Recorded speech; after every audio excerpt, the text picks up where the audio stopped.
I played basketball in high school, and so like Gatorade just brings me back. Like the grape, that is my fave, all-time fave. If you guys wanted to know something about me, grape Gatorade is my favorite.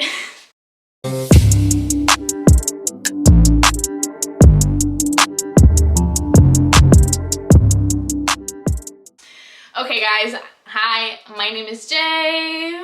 Make sure to subscribe, leave me some love, and like this video if it helped you out. Also, I am on Instagram, couponing.craze, and on TikTok, couponing.craze1. So check those out if you guys are interested or ever bored. Today's video is going to be very anticipated because this question comes up a million times in the couponing community. So, when can I pay with points on a deal? You know that little grid that goes around anytime you're in the Facebook groups, couponing groups, as soon as someone says, can you use points to pay? Someone will be like, here's this grid. Screenshot it. Don't ever get rid of it because that's going to help you out. Yeah, I hate that grid. I'm going to be quite honest. So, that grid is great for a couple of things, but when it comes to using points on spend deals, throw it out. They're telling you lies. They don't want you to be great. Let me back it up. Let me start. Okay, so when you can use points to pay, of course you can use points to pay on anything that's not giving you a reward back. That's simple. Like, it doesn't matter. So every single time that you see a deal that says buy one of this and get a $3 register reward, or get 5,000 points, or buy 3 of, or buy 4 of, or buy 6 of, anytime they give you a quantity, so 1, 2, 3, 4, 5 quantities of items, you can use points to pay. Quantity, if they give you a quantity, use points to pay. You're golden. You're gonna get that reward. Also, if they say so buy 2 crest, get 5,000 points. Every time you buy 2, you're gonna get 5,000 points. So 2, you get 5, 4, you get 10, 6, you get 15. So every time you buy 2 in increments of 2, you're gonna get that 5,000 points back. When it says buy 2 or more, get 5,000 points back, then that's when you want to be cautious. Don't buy 4 and expect 10,000 points back, because they're only giving you points for the first 2. So buy 2 or more, we don't see that too often, so that's not something that you have to worry about. But as long as there is a quantity of, so just think, quantity, I can use points. Anytime you see an amount, you can use points. I just repeated the same thing like 10 times, but quantity, use points. Okay, let's get into using points on a spend deal. Everyone will say, don't use points on a spend deal. I've commented on this, I'd make videos about this. That's wrong. So, on the boosters, I don't have one with me. I'm gonna post a picture. On this booster here, on the spend 15, get 3,000 points back. On the spend 20, get 5. On the spend 30, get 6. On the spend 30, get 7. Any of the boosters that look like this, that print out randomly after a transaction that you do at Walgreens from a Catalina machine, these are coded in the system to where if you use any amount of points, you will not get your points back. So anytime you are doing a scenario with this coupon, or I'm sorry, with this booster, do not use any amount of points to pay. Just never do it, because you're gonna be upset. What you wanna do in scenarios like this, where you don't wanna spend 30 in order to get your 7,000 points back, you wanna use register rewards from previous transactions in order to lower your out-of-pocket, because you can use register rewards to lower your out-of-pocket when it comes to a spend deal. So let's kind of like break up a spend scenario. So we got that out of the way on boosters. Do not use points to pay. It just doesn't matter. Don't use points to pay. When it comes to a scenario, for example, we have the Nexus that comes around pretty often. It tells you to buy $20 in product, you're gonna get 10,000 points back. So now we're switching it over. Now they're no longer telling you to buy a quantity of the item, they're telling you to buy a dollar amount. So now when you see dollar amount, you're like, okay, pause, hold up, let me do all my math perfectly, because if something is off, yeah, I'm not gonna get my points back. So when they tell you to buy a quantity of the item, they want someone to pay that quantity. So let's go back to couponing 101. A manufacturer coupon counts as cash. So this is always what I come down to.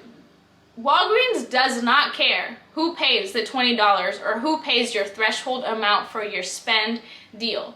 They want somebody to pay it. So you're gonna take your buddy, Mr. P&G, and he's gonna help you pay it. So if you have $10 in coupons that are manufacturer coupon, not store coupons do not count as cash, percent off coupons do not count as cash, only your out of pocket and your manufacturer coupons count as cash. So anytime you have a spend deal, as long as what you are physically going to pay out of your pocket before tax, plus your manufacturer coupons, the remaining amount you can pay in points.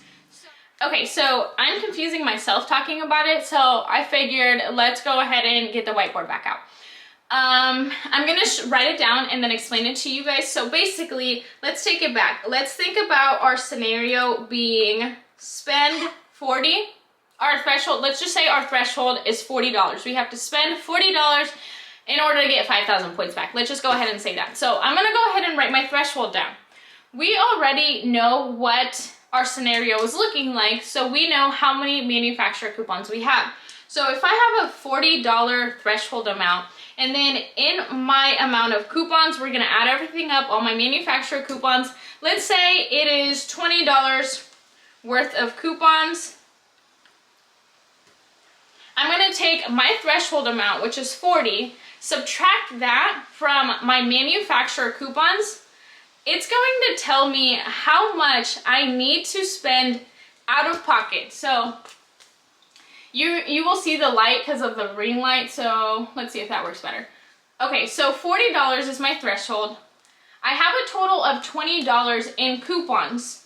So I'm gonna take my threshold minus the total amount in coupons. It's gonna give me what I need to spend out of pocket. So I need to, in this scenario, if I have the $20 in manufacturer coupons, I need to spend at least $20 out of pocket.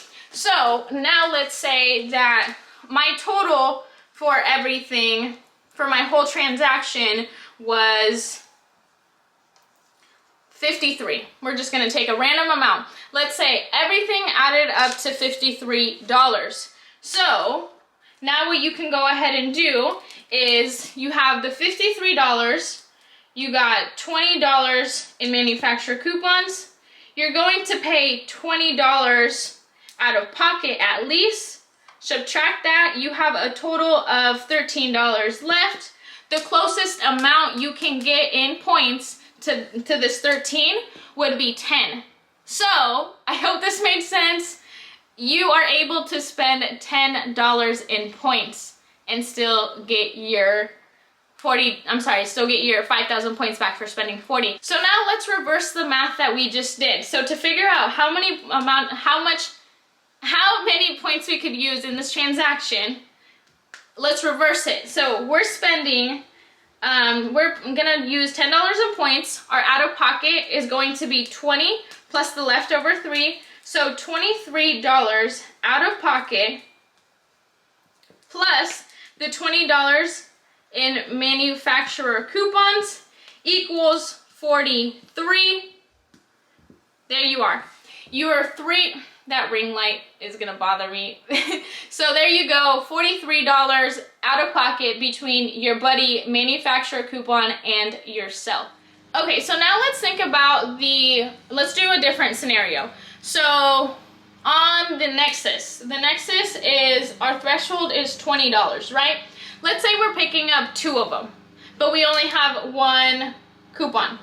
So 1 manufacturer coupon. So 20 minus 5 leaves us at 15. So we have to spend at least $15 out of pocket. Let's say for whatever reason we picked up 4 of them and each one of them is $10. Let's just say that. So our total comes to $40. We're gonna subtract our $5 manufacturer and $15 out of pocket that we have to spend. And that leaves us with $20 that we can pay, I'm sorry, that's not out of pocket, that we can pay in points. Did that make sense? So now again, let's do the workaround.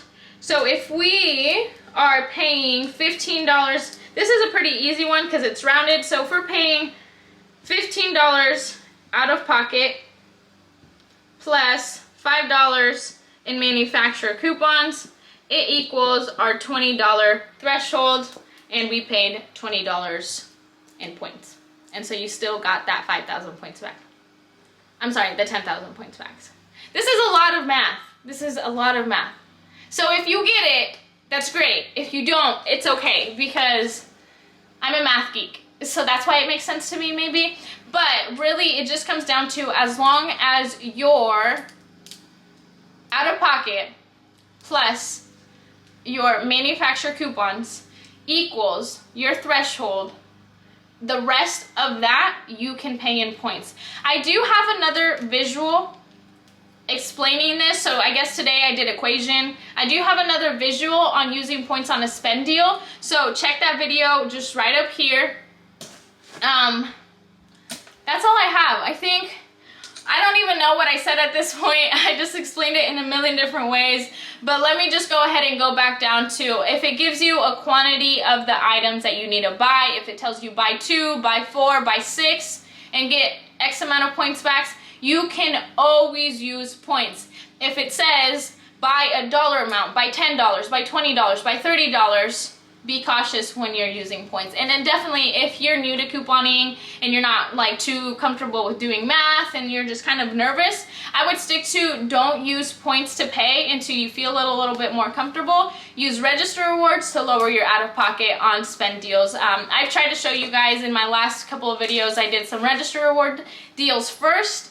So I did those separate transactions to incorporate those register rewards in my spend scenarios. That way I could lower my out of pocket. So hope that helped. I'm a little bit nervous about how many people are gonna understand that math, but hopefully, keeping my fingers crossed, it does help at least one of you, because that's all I need. Like, as long as it helps somebody, I'm okay. So thanks for watching. I will be back later. I'm still in Atlanta, having time of my life, I believe, hopefully.